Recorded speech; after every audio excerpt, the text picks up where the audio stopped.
কিছু ভালো লাগে লাগে না ওটা তার মায়ার সংসার কিছু ভালো না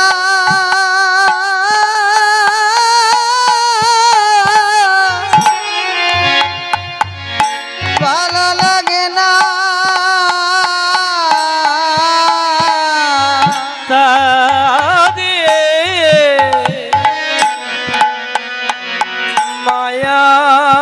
মায়ার সংসার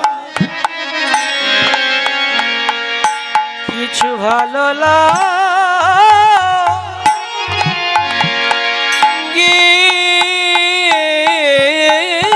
না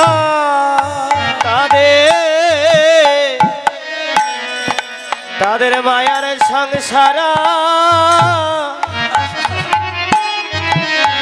কিছু ভালো ভালো লাগে না বলো বলো কোথায় গেলে দুটো কৃষ্ণ কথা শুনিতে পাবো তাদের মায়ার সংসার কিছু ভালো লাগে না ওরে কোথায় গেলে হরি বল কৃষ্ণ কথা শুনিতে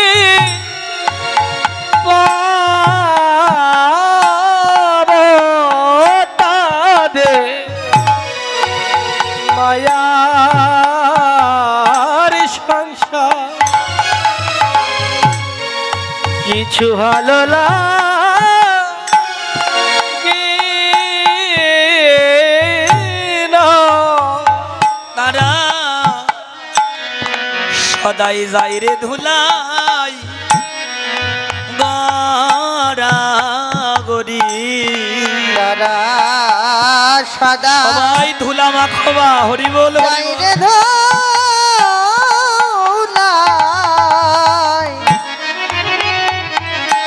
ধোলাই গারা গরি বলে আমার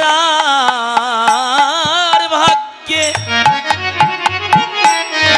এই ভাগ্যে হয় কি না হয় তারা যাই রে ধুলাই গড়ি ওরিয়ার ভাগ্যে হয় কি না যাই রে ধুলাই গড়ি বলে আমার কি ভাগ্যে হয় কি না হয় একবার দাও দাও তোমাদের চরণের ধুলি আর ভাগ্যে হয় কি না হয় চরণের ধুলি আর ভাগ্যে হয় কি না হয় যাই রে ধোলাই গারা গরি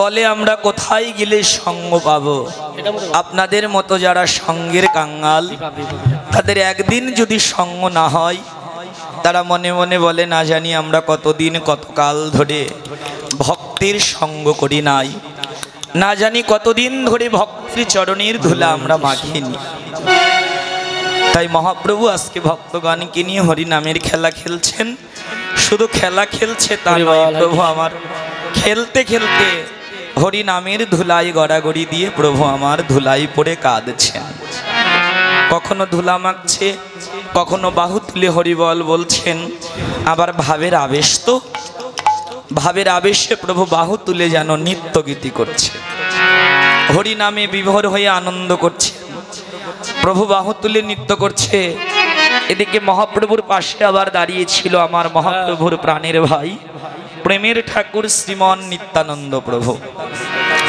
গৌর যেহেতু নাচছে, নিতাই আর না নেচে কি থাকতে পারে? গৌরের নিত্যলীলা দেখে আমার মহাপ্রভুর পাশে দাঁড়িয়ে নিত্যানন্দ নিজেকে আর সম্বরণ করতে পারলেন না। শেষে নিতাই কি করলেন গো না, নিত্যানন্দ আমার গৌর চাঁদের সঙ্গে মিলিত হয়ে নিত্য গীতি করতে লাগলেন। সঙ্গে নাচে নিত্যানন্দ,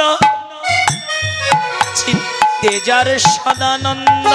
আর সঙ্গে নাচে নিত্যানন্দ, চিত্তে যার সদায় আনন্দ। আর সঙ্গে নাচে নিত্যানন্দ, চিত্তে যার সদানন্দ। সঙ্গে নাচে নিত্যানন্দ, চিত্তে যার সদানন্দ। সিংহার শব্দ করু মুখে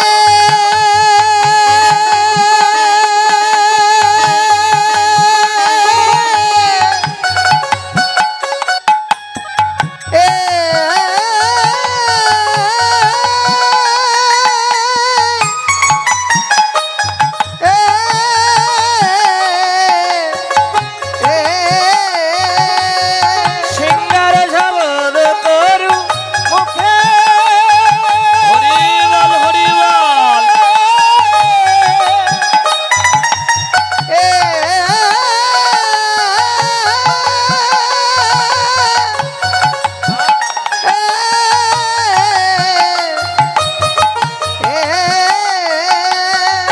ব্রজের বলাই দাদার ভাবে ভাবে, বলাই দাদার ভাবে ভাবে, রোজে বলাই দাদার ভাবে ভাবে, ব্রজের বলাই দাদার ভাবে ভাবে। রোজির বলাই দাদার ভাবে ভাবে।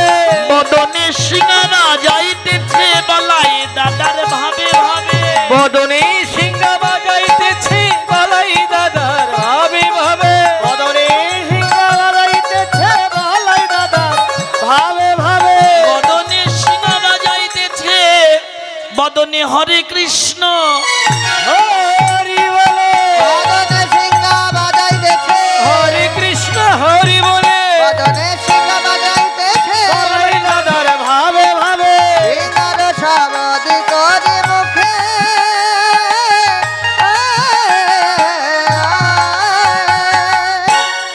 ব্রজের বলাই নিতাই হলো। আপনারা সবাই জানেন, যারা ব্রজের পরিকর তারা এবার নদিয়ার পরিকর। যিনি ছিলেন ব্রজেন্দ্র নন্দন শ্রীকৃষ্ণ, নদিয়ায় তো তিনি স্বয়ং গৌর হরি। যিনি ছিলেন বলরাম দাদা, নবদ্বীপে তিনি হলো নিত্যানন্দ প্রভু। যিনি ছিলেন শ্রীদাম সখা, নবদ্বীপে তিনি হয়েছেন অভিরাম ঠাকুর। যিনি ছিলেন সুবল, নবদ্বীপ লীলায় তিনি হয়েছেন গৌরী দাস। তাহলে যারা ব্রজে ছিল নদিয়ায় কিন্তু তারাই এলো, তাই না? তাই বলরাম যেহেতু আগের জন্মে ছিল, কিন্তু কলিযুগে তো এবার আর বলাই নেই, এবার বলরাম হয়েছে নিত্যানন্দ। কিন্তু বলাই দাদা কি বাজাতেন গোষ্ঠে গিয়ে? সিংহা বাজানোর নেশা ছিল, তাই না? কিন্তু কলিযুগে তো আর সিংহা আনেননি। কিন্তু নিত্যানন্দ বলরামের ভাবে বদন সিংহা বাজাইতেছে, মানে এই কণ্ঠকে সিংহা করে আর বদনে অবিরাম হরিনামের প্রতিধ্বনি করছে, আর প্রভু নিত্যানন্দ নৃত্য করছে। তাহলে যারা ব্রজের মানুষ তারাই নদিয়ার মানুষ, যারা ব্রজে ছিল তারাই নদিয়ায় এলো। শুধু তারা কেন, আজকে আমরাও এসেছি, তাই না? কি গো মায়েরা, এই যে আমি আপনাদের সঙ্গ করছি, আপনারা ভক্তের সঙ্গ করছেন, এটা কিন্তু এ জন্মের সৌভাগ্যের ফলে নয়। নিশ্চয়ই আগের জন্মে আমরা কোনো না কোনো ভক্তের সঙ্গ করেছিলাম, যার জন্য এই জন্মে এসে আপনাদের মতো ভক্তের সঙ্গ আমি পাচ্ছি। শাস্ত্রে বলে না যে পূর্ব জন্মে যদি থাকে সাধু সংস্কার, দেখিতে শুনিতে হয় বৈষ্ণব আচার। হ্যাঁ, তো আগের জন্মে যদি আপনাদের সঙ্গে আমার সঙ্গ সম্পর্ক না থাকতো, এই জন্মে এসে কি আপনাদের মতো এমন ভক্তের সঙ্গ পেতাম? বা আপনারাই কি এমন ভক্তের সঙ্গ পেতেন? তাহলে আগের জন্মে নিশ্চয়ই মহাপ্রভুর কোনো পার্ষদের সঙ্গ আমরা করেছি, যার জন্য এবার এ জন্মে আমরা গৌরের ভক্তের সঙ্গ করতে পারছি। আবার এ জন্মেও যদি আমরা একটু একটু করে এই সঙ্গ করে যেতে পারি, একদিন এই সঙ্গের গুণেই আগার যদি জন্মে আসি এমন একটা মধুর সঙ্গ পাবো বলে আশা করা যায়। বিজয় সরকার গানে বলেছেন, আপনারা গানটা সবাই জানেন। বিজয় সরকার তার গানের মাধ্যমে জগৎজীবকে নিবেদন করেছেন কি জানেন? যে আমায় আবার যদি পাঠাও দয়াল এই ভব সংসারে, একজন কৃষ্ণ ভক্ত মায়ের গর্ভে জন্ম দিও মনে। শুধু বিজয় সরকারের কথা না, আমার কথাও আপনাদের মতো ভক্তের চরণে।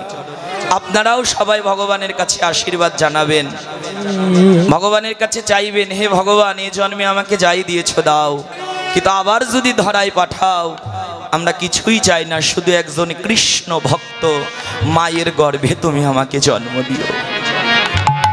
তাই বিজয় সরকার বলে আমায় আবার যদি পাঠাও দয়াল এই ভব সংসারে, না একজন কৃষ্ণ ভক্ত মায়ের গর্ভে জন্ম দিও মোরে। আমি মুচি হলেও সূচি হব, আমার মন যদি কৃষ্ণ অনুরাগী হয়। আমাকে নিচু কুলেই দিও, মুচি কুলে দাও আর উঁচু কুলে দাও, তাতে আমার দুঃখ নাই, শুধু একজন কৃষ্ণ ভক্ত মায়ের গর্ভে তুমি জন্ম দিও। কারণ কৃষ্ণ ভক্ত মায়ের গর্ভে জন্ম নিলে তার জন্ম প্রেমানন্দেই কেটে যাবে। তাই যারা ব্রজের মানুষ তারা এবার নদিয়ার মানুষ। তাই বলরাম দাদা তো আগের জন্মে ছিল, কিন্তু নবদ্বীপে তো হয়েছেন আমাদের নিত্যানন্দ। তাই নিত্যানন্দ বদন বাজিয়ে সিঙ্গার মতো করে বদন বাজাচ্ছে, বাহু তুলে নৃত্য করছেন। এদিকে আর যারা ভক্ত ছিল তারাও আর কেউ কাউকে সম্বরণ করতে পারলে না। গৌর নিতাই যেহেতু নৃত্য করছে তারা আর বাদ যাবে কেন? শেষে তারাও আমার গৌর নিতাই দুই ভাইকে ঘিরে ঘিরে নৃত্য করছেন। তারা আবার কারা? আমাদের গৌরী দাস অভিরাম নাচে তারাই অভিরাম। গৌরী দাস অভিনাম নাচে তারাই অভিনাম। গৌরী দাস অভিরাম নাচে তারা অভিরাম। আমাদের গৌরাঙ্গ ঘেরিয়া মহা সুখে, আর গৌরাঙ্গ ঘিরিয়া মহা সুখে, ঘেরিয়া মহা সুখে। আমাদের গৌরে ঘিরে নৃত্য করে, ঘোর ঘিরে নৃত্য করে, আর গৌরে ঘিরে নৃত্য করে, ঘোর ঘিরে নৃত্য করে। গৌরী দাস আর অভিরাম গৌর ঘিরে নৃত্য, আর গৌরী দাস আর অভিরাম গৌর ঘিরে নৃত্য করে। গৌরী দাস অভিনাম গৌর ঘিরে নৃত্য করে। গৌরী দাস আর অভিরাম বদনে বল হরি বল, হরি বলে গৌরী দাস আর অভিনাম বল হরি বল হরি বলে, গৌরী দাস অভিনাম গৌর ঘিরে নৃত্য করে। আর গৌরাঙ্গ বলিয়া মহা সুখে।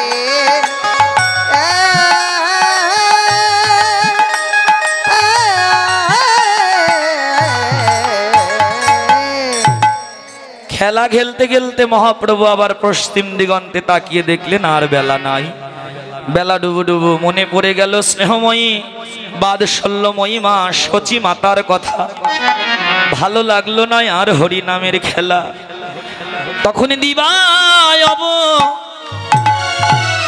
শানো ঘেরি এবার গৃহে চলে গৌর হরি। আর দেবায়াব হেরি গৃহ চলে আমা গৌর হরি। আর দিবায়ব শান হেরি নিমাইয়ের আর খেলা ভালো লাগে না রে। দিবাইয়ের খেলা ভালো লাগে না, লাগে না রে। দিবাইয়ের খেলা ভালো আহা, আর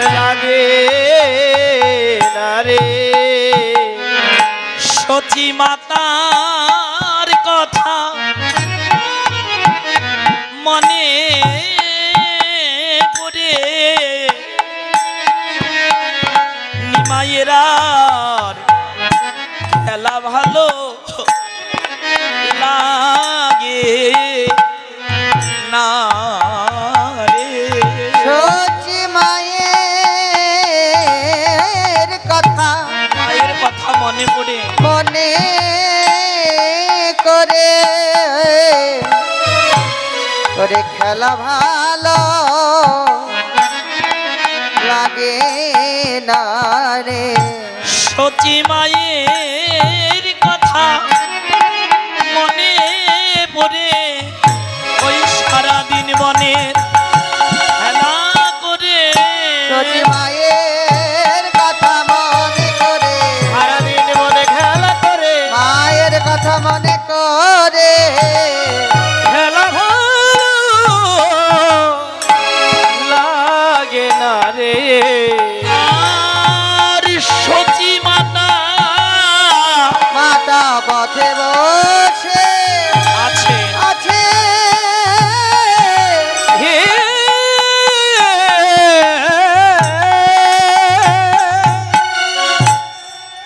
মায়ের যেহেতু প্রাণ কেঁদেছে গো, সন্তানের প্রাণ তো কাঁদবেই গো। মা ছেলে যত দূরেই থাক দেখবেন সন্তানের জন্য যখন মায়ের প্রাণ কাঁদে তৎক্ষণাৎ সন্তানের জন্য মায়ের জন্য সন্তানের প্রাণ কেঁদে ওঠে।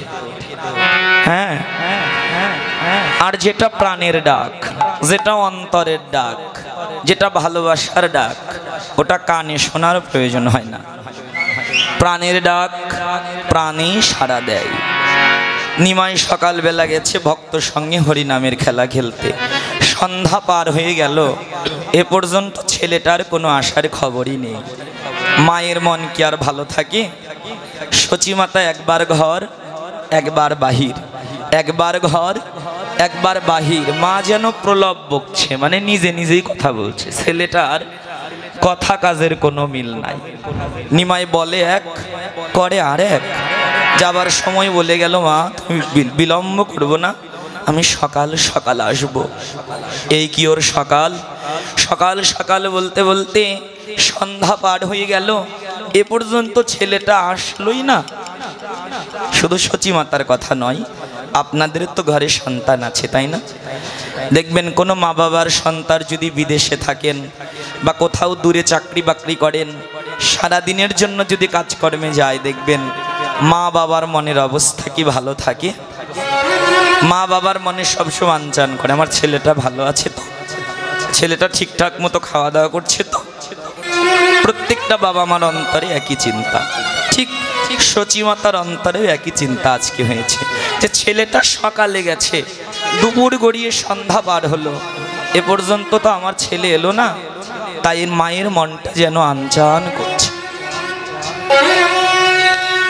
সচিমাতা আর বিলম্ব না করে যখন নিমাইয়ের জন্য কাঁদছেন, মা কাঁদছেন, ছেলে তো কাঁদবেই। তাই নিমাইয়েরও আর হরিনামের খেলা আর ভালো লাগলো না, খেলাধুলা ছেড়ে দিয়ে এবার মায়ের কাছে ফিরে আসছে। কেমন করে গো? ভক্ত সঙ্গে গোড়ারাই প্রণাম করিলা পাই। ভক্ত সঙ্গে গোরারায় প্রণাম করিলা ভক্ত পায়। সঙ্গে গোরারাই প্রণাম করিল পায়। ভক্ত সঙ্গে গোরারাই প্রণাম করিল পায়। আর আসি দাঁড়াইলা মায়ের কাছে, আসি দাঁড়াইল মায়ের কাছে। আর আসি দাঁড়াইলা মায়ের কাছে। আর আসি দাঁড়াইলা মায়ের কাছে। বলে এই তো আমি এসেছি মা, বলে তো আমি এসেছি। বলে এই তো আমি এসেছি মা। এই তো আমি এসেছি মা। আমার ওই হরি নামের খেলা করে এই তো আমি এসেছি মা। হরে হরি নামের খেলা করে এই তো আমি এসেছি মা। আর আসি দাঁড়াইলা মায়ের কাছে। এ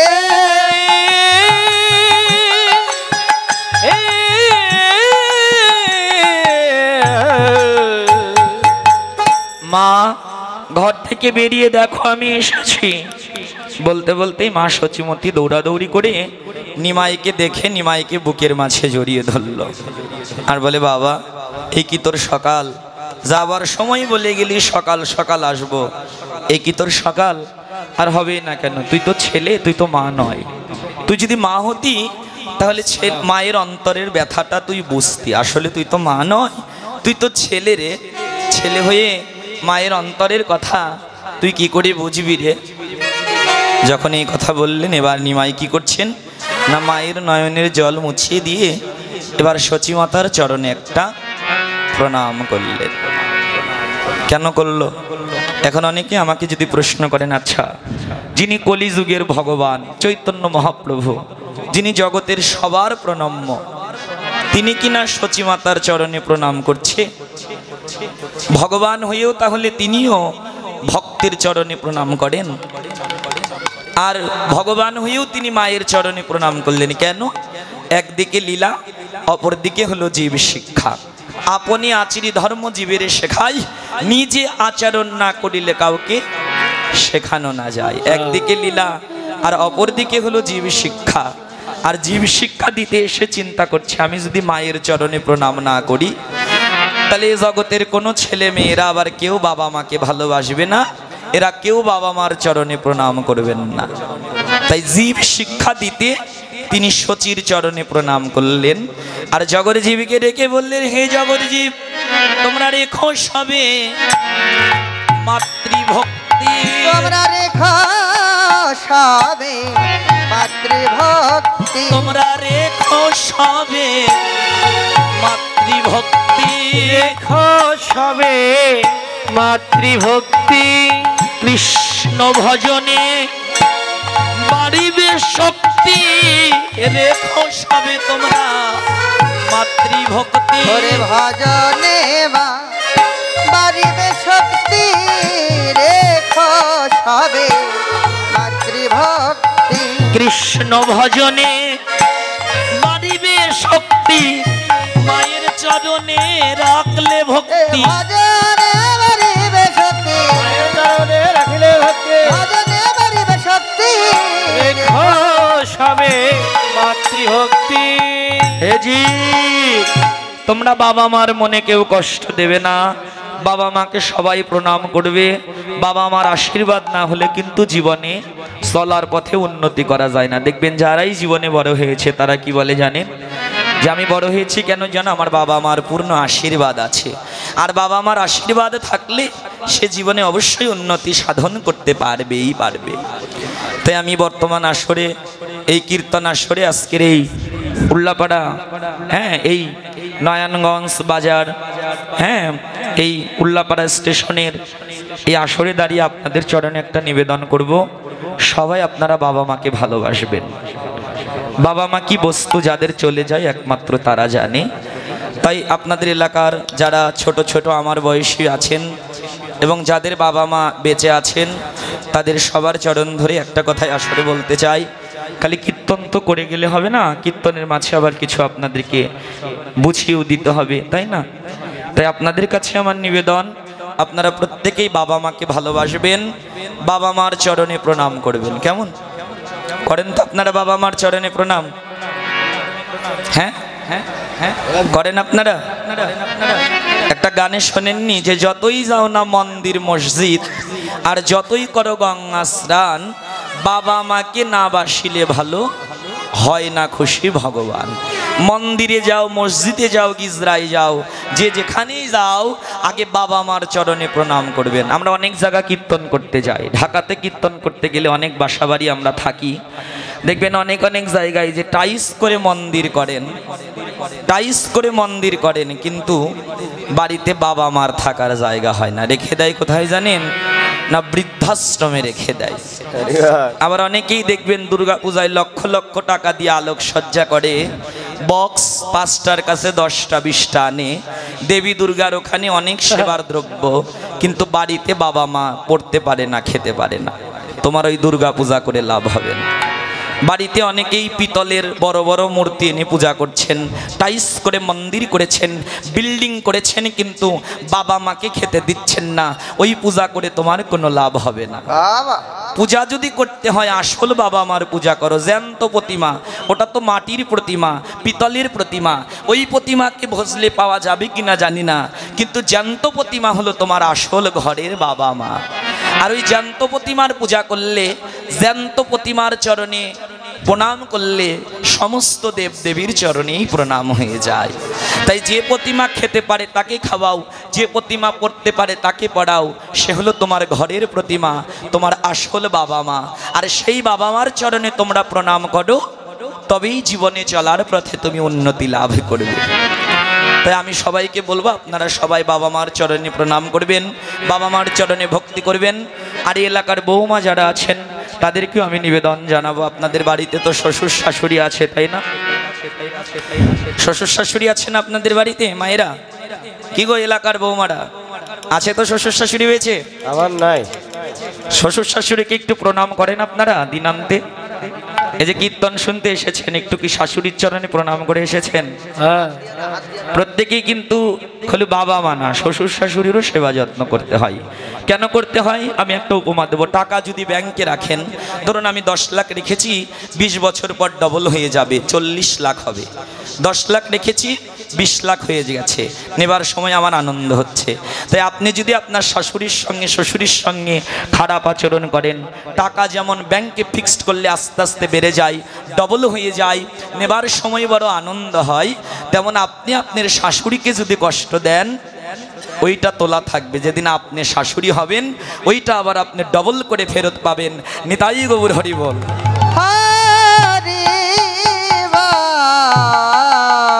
ওই জন্য আমি এলাকার বৌমা যারা আছেন তারা শ্বশুর শাশুড়ির চরণে প্রণাম করবেন, শ্বশুর শাশুড়িকে ভালোবাসবেন, তবে একদিন আপনিও পাবেন।